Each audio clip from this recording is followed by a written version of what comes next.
In 1492, three small ships sailed west into an ocean whose end no one truly knew. Every morning the sailors saw nothing but sky and sea, and every night they searched the dark horizon with growing anxiety, hoping to see some faint light, some sign that land was near. Behind this daring voyage stood a Genoese navigator, Christopher Columbus. Columbus believed that by sailing west, he could reach Asia far more quickly than the Portuguese, who had already spent decades trying to open a sea route to the east by sailing around Africa. But this belief was based on a major geographical mistake. The idea that the Earth was round had been known since antiquity. Its size had even been calculated with remarkable accuracy for the time by the Greek scholar Eratosthenes. What no one knew, however, was what lay west of Europe and east of Asia. To many medieval scholars and sailors, that vast unknown space seemed to be an endless and uncrossable ocean. Columbus saw it differently. Influenced by Ptolemy, Marinus of Tyre, Marco Polo, and the ideas of the Florentine cosmographer Paolo Toscanelli, he came to believe that Asia stretched much farther east than it really did, and that the circumference of the Earth was much smaller than it actually is. So, to most sailors of his age, the idea of crossing the Western Ocean seemed like madness, perhaps even a suicide mission. But to Columbus, it was a golden opportunity, a chance to discover a western sea route to the legendary riches of the East. After years of failed attempts to convince kings, princes, and royal courts to support his project, Columbus finally found his opportunity in Spain. In April 1492, only a few months after the fall of Granada and the end of the Reconquista, the Catholic monarchs, Isabella of Castile and Ferdinand of Aragon, agreed to support his plan. To finance the voyage, royal financial officials played an important role, especially Luis de Santangel, who helped secure the necessary funds.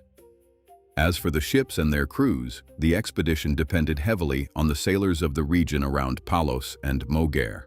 Martín Alonso Pinzón took command of the Pinta, while his brother, Vicente Yáñez Pinzón, commanded the Niña. The largest of the three vessels, the Santa Maria, belonged to Juan de la Cosa. It was commanded by Columbus himself, who also held overall command of the entire expedition. On the night before their departure, according to the local tradition of Palos, Columbus, the Pinzón brothers, and the sailors of the expedition gathered in the church of St. George the Martyr.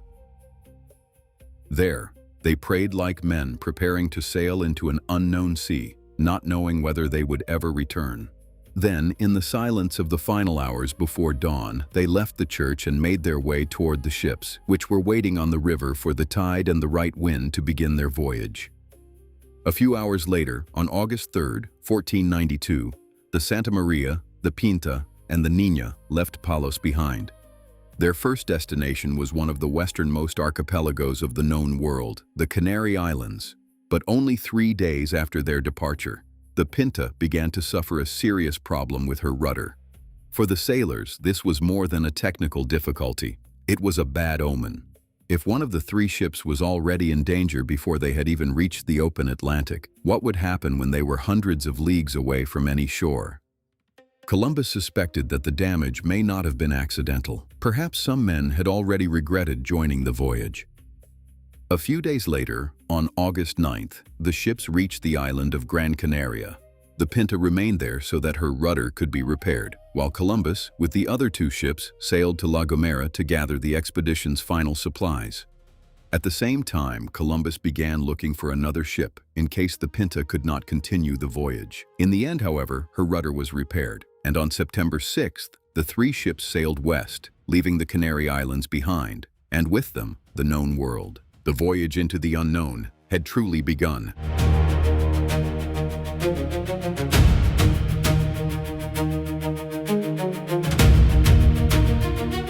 Columbus took advantage of the trade winds, which carried the ships steadily westward. But the farther they sailed from the Canaries, the greater the anxiety among the crews became. Every morning, the sailors saw the same thing, a sea that seemed to have no end and an empty horizon. With every passing day, the ships moved farther away from Europe and deeper into the unknown ocean. And that feeling alone was terrifying. Columbus knew that fear could be even more dangerous than the sea itself. So he kept two different calculations of the distance they had traveled. One true figure for himself, and a smaller one that he announced to the crew, so the sailors would not be frightened by how far they had already gone. And then, something happened that terrified the crews even more. The compass, the instrument that guided them through the vastness of the ocean, began to behave strangely. Its needle no longer seemed to point exactly toward the north shown by the stars. For a modern sailor, this is explained as magnetic variation. But for the men of the 15th century, to whom this phenomenon was still unknown, it seemed as if even the compass could no longer show them the way.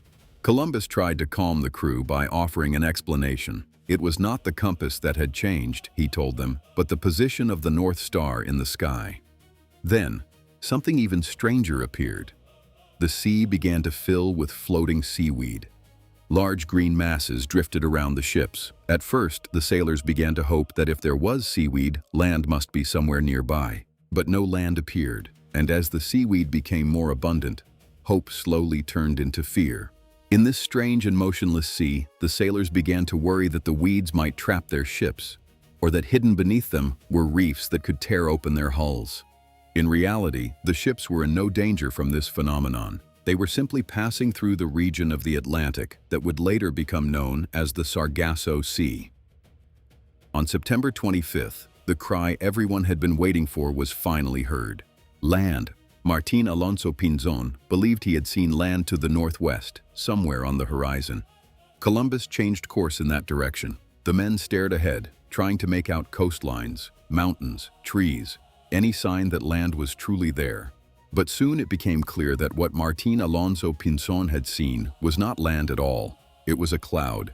The ocean had deceived him. Excitement turned into disappointment, and Columbus returned to his westward course. Then, on October 7th, the sign of land they had been desperately searching for on the horizon came from the sky. Large flocks of birds suddenly appeared, flying toward the southwest. Columbus believed that land might lie in that direction and decided to follow their course. One day passed, then two, then three, and still no land appeared. On October 10th, the anxiety reached its breaking point. The sailors could endure it no longer. They believed they had sailed so far from home that it was no longer certain they would ever be able to return. Columbus tried to calm them. He spoke to them of the great rewards they would gain from this voyage, and of the glory that would be theirs if they found the Indies. According to later accounts, he promised them that if they did not find land within a few days, they would turn back. The next day, on October 11th, the sailors saw a green reed floating past the ships. Then they saw a piece of wood, a small board, a branch bearing fruit, and other objects that seemed to reveal the presence of nearby land. They kept staring at the sea, holding their breath. After weeks of fear and uncertainty, these signs revived their hope that they would soon set foot on land again. After sunset, at around 10 o'clock at night, Columbus believed he saw a faint light in the darkness, a light that appeared and disappeared, like a candle rising and falling. He called witnesses. Some said they saw it too. A little later, about 2 hours after midnight, from the Pinta, which was sailing ahead, came the cry they had all been waiting for: land. The first man to clearly see the land was a sailor known as Rodrigo de Triana. The shore was about 2 leagues away, roughly 6 nautical miles. The ships took in their sails and remained almost motionless, waiting for the light of dawn. No one wanted to approach an unknown coast in the middle of the night. On the morning of Friday, October 12th, 1492, the Spaniards saw the shore of a small island. The local people called it Guanahani. Columbus named it San Salvador, the Holy Savior. Today, this island is usually identified with present-day San Salvador in the Bahamas.